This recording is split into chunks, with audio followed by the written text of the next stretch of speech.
To me at least. Hello, my tarnished and maidenless, yet valued and respected friends, and welcome to my review of Elden Ring Nightreign. Many thanks to Bandai Namco for providing me with a review copy of the game. I very much appreciate it. Just so you know, this is a pretty casual review. Unfortunately, some personal matters came up and I was not able to play the game as much as I wanted. I love these games, but I would not say that I am a particularly good player, even at the best of times. This review is kind of cursed. I also had some capture issues, so the footage you're looking at right here is mostly from one run from pretty early on when I really didn't know what I was doing and I was doing a really bad job, and then also just me kind of running around in single player, just so you got something to look at.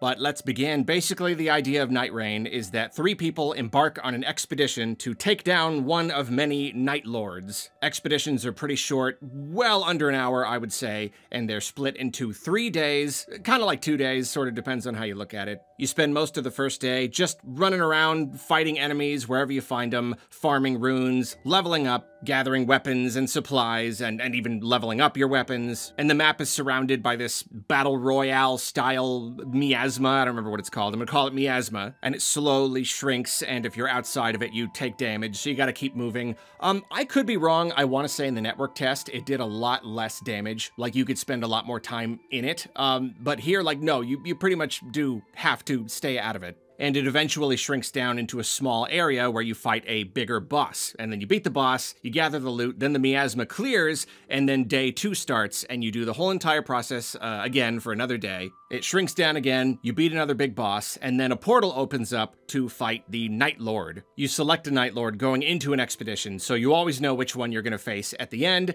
And then, of course, if you beat it, you get a bunch of spoils. Even if you don't beat it, you still get a pretty good amount of spoils, but whatever the case, you get currency and equipable items to bring back to the round table hold, where you can kind of add little buffs to yourself to give something of a sense of progression. So that makes you stronger, which lets you go and take on harder and harder Night Lords and just kind of keep this this gameplay loop rolling. So let's break things down. The moment-to-moment gameplay is fantastic. It feels amazing. It's basically Elden Ring with the shackles off. You can straight up just sprint like Torrent. You can just run as fast as Torrent whenever you want to. You can even Spirit Spring jump up super high cliffs. There's absolutely no fall damage. You can jump from any height you want, and you're always totally okay.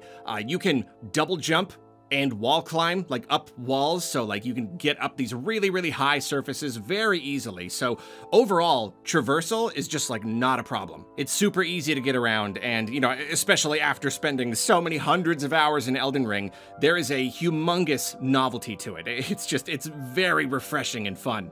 Now the combat it's still tricky, like it's still Elden Ring combat, it still requires a lot of skill and patience and learning the enemies and all that stuff, but all of these little limitations have been lifted in favor of quicker, speedier combat. My absolute favorite, I went on and on about this in my impressions video, it is so easy to crit enemies. Base game timing and positioning is like super tight, you gotta stop your attack and like really set up the critical hit. But here you can just mash R1 just straight into it, it's super easy, and then you can even damage enemies while they are being critted. It's great. It feels generous, you know? It feels like you're cheating. And there's lots of stuff like that. Bows. Oh man, bows are totally bonkers in this game. They're super duper fast, like rapid fire. They're really flexible. You can do like aerial moves. There's no ammo.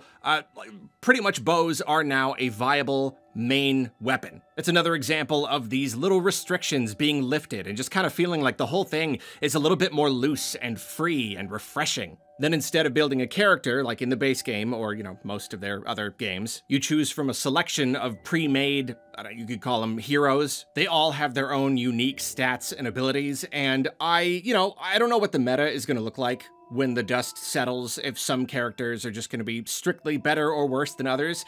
But at least from my admittedly casual perspective, I think they're all really great. I feel like they're all really well designed. I mean, you know, there's a couple little issues here and there, some abilities that kind of just don't feel as good, but for the most part, they all seem viable. They all seem fun in their own ways. They're all really unique. And the best part is just their natural abilities. Everybody has a passive skill that is just like always active, and sometimes they even like help each other. And then they've got two special abilities, a smaller one and a bigger one, and those are just on a cooldown timer. So like instead of your craziest and most powerful skills being tied to the weapons that you pick up or the spells that you learn or whatever, they're just built in. You hit them, and then there's a cooldown timer, and yeah, when it's done cooling down, you can just kind of do it again. And these abilities, they are so unique. They are so mechanically interesting. And best of all, they're just really cool. Like, you know, some of these are like these big, cool, crazy attacks, and they just, I don't know, just having it right there at your fingertips, it just makes you feel so powerful. They're just, I don't know, they're just cool. And these abilities generally work really, really well in tandem. There's a lot of really terrific synergies between the different characters. It really encourages you to kind of spread out your selections when building a team at the start of an expedition. And the entire thing, it really is just the Elden Ring experience as a whole, condensed down into this like tiny little experience, this really, really fast, streamlined experience. It's like a micro version of the whole thing that you speedrun constantly. You find sites of grace all over the place, and you don't have to rest at them. They just instantly heal you and refill your flasks and your FP and everything right when you touch them. And you just like hit the button to level up. It just automatically spends your runes. You don't have to worry about stats or anything. Again, every character has their own stat spread and affinities and whatnot. So you run up to it, you mash the button, you level up, and then you run off. They'll also just appear when you beat bigger bosses, just like in the main game. Every character can use every weapon. How cool is that? The only limitation to what weapon you can use, essentially, is rarer weapons require a certain level, or else your damage output is not very good. And of course, like, different weapons are going to work better with different characters, but essentially, you can use anything you want, just based on whatever abilities you think are fun, you know, the move sets, and I really appreciate that level of flexibility. It's fun in its own way in the base game to fiddle with builds and weapons and whatnot, but it's one of those little things that are fun to ignore for a bit. You know, it's fun to have the whole thing just that streamlined. You just don't even have to worry about it. Pick up a thing and start swinging it. And as you cruise around, you're gonna find everything you would expect. It's weapons, it's talismans and shields and expendable items of all kinds. But then they've made the experience even faster, more arcadey by just like putting stuff all over the place. The entire map is blanketed with stuff to just pick up. It'll be like a little glowing bush or a tree or those like dung beetle things, you know, stuff to refill your health or your FP. You go to these churches and you find a thing that increases your flasks. You've got temporary buffs. There's like one that like surrounds you by little spirit things, and whenever you get close to an enemy, it's like a little auto attack. And then you have that thing that's basically become standard in every roguelite. You know, you beat a bigger boss and you get a little handful of upgrades to choose from. Usually there are 1 or 2 weapons in there, but then some of these selections are just permanent buffs. It can permanently increase your stamina or your rune acquisition. But then you get these like wacky if-then abilities where just like whenever you do this thing happens. And this is my favorite. For example, there are a bunch of them where something triggers whenever you perform a guard counter. So if you get lucky and you come across a lot of these and you kind of select a bunch of them, then suddenly every time you perform a guard counter, all this stuff happens. You refill your HP, and like a little like skeleton ghost will come out and hit them. You can stack them up and combine them. And one is you shoot magical lasers when you walk. Like, just the act of moving slowly makes lasers shoot everywhere. I'm telling you, it's wacky world. It's ridiculous. And because the world is so filled with spoils that are literally just sitting there, just waiting for you to pick them up, and all of these great weapons and abilities and things, it really, really encourages you to go as fast as you can. And I will admit, you know, like the entire conceit of this game, it is timed. You are on a strict time limit, and anytime you get caught up on something, you know, this enemy takes a little too long to kill, you accidentally fall down a cliff or something, have to find your way back up, there is like this kind of anxiety there. To do as well as you can, you have to acquire as much as you can, but at the same time, that is just fun. Like, to me, this is the juice. Like, this is the real juice of the game. It's this free-form experience. It's Elden Ring, but it is small, and it is compact, and it is frictionless. You pick where to go, you defeat any enemies that you want, you're constantly making these little decisions on the fly of which weapons or abilities to pick, and you're swapping out items, and it's all very streamlined and very quick, and like, again, I don't know how the meta is going to shake out. I'm sure that people are going to have very strong opinions about how, like, oh, there's this selection of weapons or abilities or whatever that are just not as good, and maybe that's going to be a problem.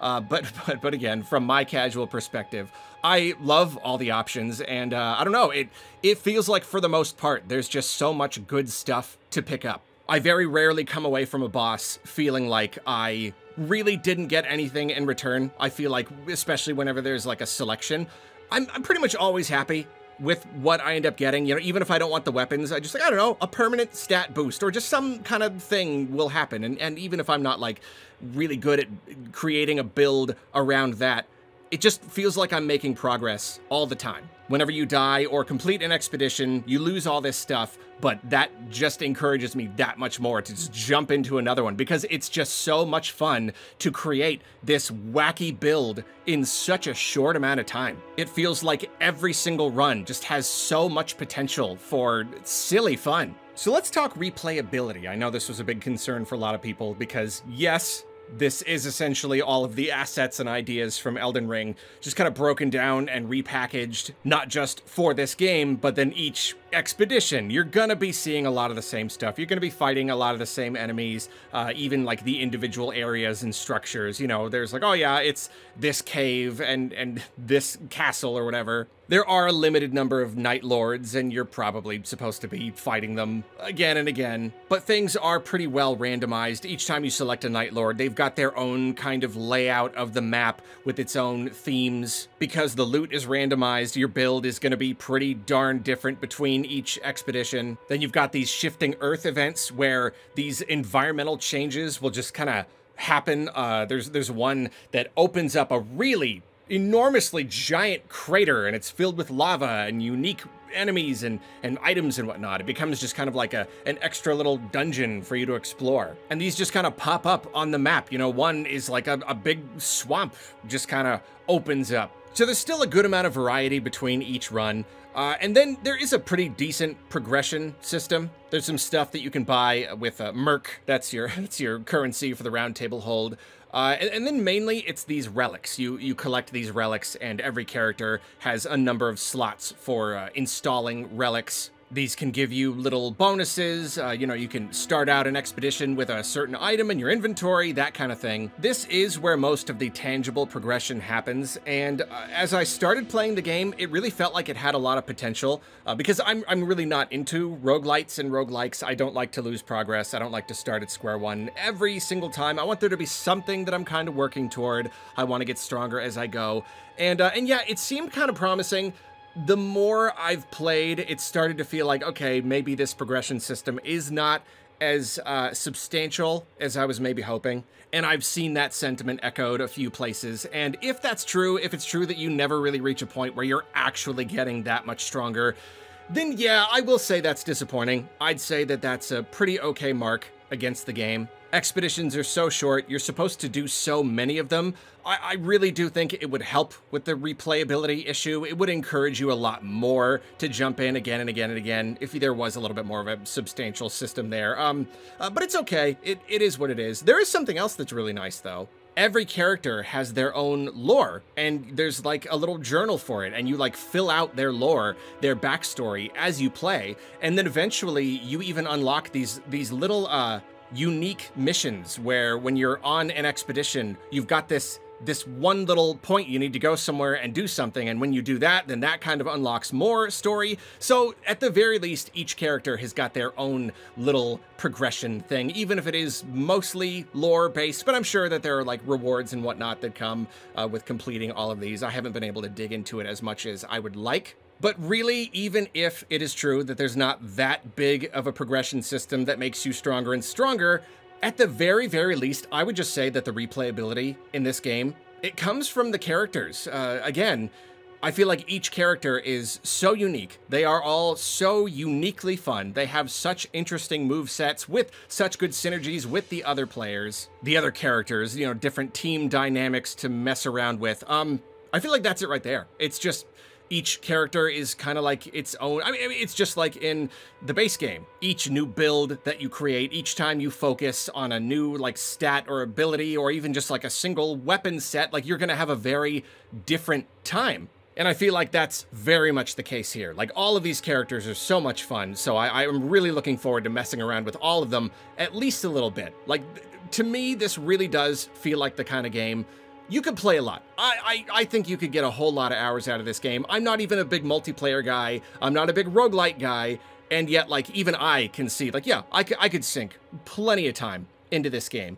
And like, yeah, okay, maybe you will get bored eventually. Maybe eventually you'll kind of see everything the game has to offer. But like, that's kind of every game. Like, you know, it's kind of every video game ever. And like, this is a budget game. It's $40. So considering that, I don't know. I feel like there's plenty. I really cannot complain. Now, there's one element of this game you really got to consider going in. I'm not even going to say it's a bad thing necessarily, but like, it is important to know. Based on my experience, it can be really hard, or not just like, not just hard, but like your success will probably vary greatly. You know what I mean? There are times when everything goes great and you demolish the Night Lord and it feels great. And there are other times when it's like, how were we even supposed to do that? The game just feels wildly, wildly chaotic. And like, yeah, sometimes that can be frustrating if you feel like you're just kind of hitting your head against a wall. But at the same time, I get it. If you get good enough at one of these games, you can just kind of breeze through it, and like, that's it. You know, you have mastered the game. So I don't think they wanted to create a multiplayer experience. I mean, this is a multiplayer experience. It is meant to be played co-op. So imagine a scenario where a significant amount of the population, the player base, just kind of masters it, and as long as you team up with them, you're just going to kind of win every time. That wouldn't really be fun. I kind of feel like you need the chaos. I kind of feel like that's what gives it its value. You really, truly, and honestly do not know how any one expedition is gonna go. And yeah, I don't know. I just think it's part of the fun. It's kind of like life, you know? It's unpredictable, and sometimes you lose and sometimes you win. You just gotta try your best. And really, the chaotic element is thrilling. Like, this game, it creates stories because it gives you all of these wacky abilities and wacky weapon combinations, and all these characters have so many cool abilities and synergies. It's the Elden Ring. I mean, it's the FromSoft experience, but crazy mode. It's so over the top that even when you lose horribly, I don't know, you just can't help but love it. It's such a unique experience. And again, because these expeditions are so relatively short, there's just something about it. You just can't stop yourself from jumping in for like one more. There are, however, two things about the game that I would consider issues for me.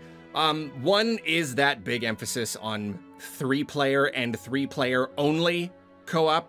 I can kind of understand that maybe on like an artistic level, they just like, no, like we created the game and we balanced it for 3 players and that's it. But it's like they do give you the option to play single player. They just don't scale the game down to match. Even though there is a precedent for this. In all of the other games, the more players you've got fighting a boss, the more HP that boss is gonna have. So like, you don't change the enemies themselves, you know? Like, that's the thing about this. Because you're supposed to have 3 players, there are so many enemies. If you're playing as just one person, you're probably gonna get overwhelmed, no matter what the HP is, because they're all over the place. They're gonna gang up on you. I'm fine with that, I understand it, but like, at the very, very least, it would not have been hard to scale down the boss HP. You know, like, just at the very least, it would have been so easy to just, I don't know, cut it in half or cut it down to 1/3 or whatever, just to help out a single player. Because as it is, I don't know, I'm not even within the same universe as good enough to play it single player. You know, I don't know. It feels like it would have been a very small thing that would have made it just a little bit easier to play single player. Like, come on, like, meet us halfway here. And then, like, again, yeah, you need 3 people. So, like, you and your one friend, that's it. Like, you gotta find a third person. Otherwise, it's not gonna work. Like, it's frustrating because, like, even when you start the game, you play the tutorial, and it gives you a little CPU partner just to kind of, like, help teach you how to play and teach you how to team up. So, like, I don't know. You couldn't even have given us CPUs to kind of fill out the roster. Even if they're not that good, even if they can, like, you still have to make all the decisions and kind of lead the way. It would have really helped. And then there's no crossplay. Come on, what is that? I actually do have 2 friends who I would love to play with, but I got the game on PlayStation and they are on Xbox, so that's it. Yeah, I don't know. It's just like, sure, put a really big emphasis on 3-player co-op. I get it. Yeah, again, from like an artistic standpoint, this is the experience we wanted to create, but I don't know. Be a little bit more flexible than that. It just feels a little bit silly. And then my other problem, this really may just be me, but there is a very big emphasis on exploiting Night Lord weaknesses. Like, going into an expedition, you always know what status ailment or elemental effect is going to be best against a boss. They all have a weakness. And when you're looking at the map, you know, any player can kind of key around the map and place down markers, which it is nice. Every map is just this buffet of stuff to collect and enemies to fight, but the map shows you with little icons where you will find weapons of certain kinds. And so it is kind of good. It does give the expedition some structure. It does give you a place to just kind of go rather than everybody just being like, where do we go? I don't know. I don't want to go over here. I want to go over here. Instead, it's like, oh, this Night Lord is weak to fire. There's fire over here in these ruins, so we're going to head that way. So you could argue that it does help give things a little bit more of a structure. I just personally, I don't like it. I like how flexible the rest of the game is. I really like how I can pick up any weapon that I want. And it's like, it's not a huge problem because you can hold a couple different weapons. I think I just don't like kind of needing to focus on this. Something about it, it does not click in my head. I don't want to worry about weaknesses. I don't want to like make sure, oh, you got to pick up something with that. Like, no, I want to pick a weapon based on what feels right to use. And oftentimes I have reached a Night Lord, and whether or not we win has just come down to whether or not one or more people have picked up the right weapon. You know what I mean? Because if nobody did the responsible thing, then we just can't really do that much damage to it. Yeah, I don't know. I kind of get it. It probably is just like one more element to kind of deepen the experience, but I'm not a fan of the kind of necessity of it. Finally, let's talk presentation. I'm playing on PS5, but this, in every possible way, really does just seem like a PS4 game, you know? Like it's kind of like base Elden Ring, where it does look good. Artistically, it looks really good. I don't know, I haven't done side by side. If anything, this one looks a little bit more rough. It really does look last gen. It's not a big problem though, I get it. That probably helps it run better. And as far as running goes, it's okay. Performance is all right. Obviously, you're going to get the most problems playing online. In my experience, connections have been fine. You know, some jitters here and there, some little connection issues and glitchy stuff. You know, you'll be fighting a boss and you're hitting it and you're watching the HP go down and then back up again because it's trying to like calculate how much damage is being done. Overall, the connection and the frame rate, it's not like perfect, but it's not bad. It kind of just, it's B, I don't know. It's fine. It gets the job done. Maybe this is the kind of thing that'll change and improve over time. I don't know. Overall, I think Elden Ring Nightreign is a really good time. I think it's great. I think when they announced it, it was easy to be skeptical of the overall concept, taking Elden Ring and turning it into a multiplayer experience, you know, skeptical of how it's all reused assets and between expeditions it's all repackaged over and over again. How you don't even get to build your own character. You're selecting from here. Oh, what is this? A hero shooter? You know? But I think that this is anything but a cynical cash grab. You know, I really think they did the idea justice. I think they've created an incredibly fun product. Again, especially at $40. Like, it's $40. If I could play this for even just a couple dozen hours, I would consider that money well spent. And like I said, its biggest strength is just in how it creates stories. It gives you this streamlined Elden Ring experience with like no friction, and everything is just over the top and crazy. I haven't even been able to play with friends, and yet I've still had a lot of fun with it. And I can imagine that if you do have a little posse together and you're, chatting with each other over Discord or whatever, I feel like it's gonna be a great time. Well, thanks again to Bandai Namco for the review copy. Thank you all for watching. I love you all so dearly. Please, please, have a wonderful day.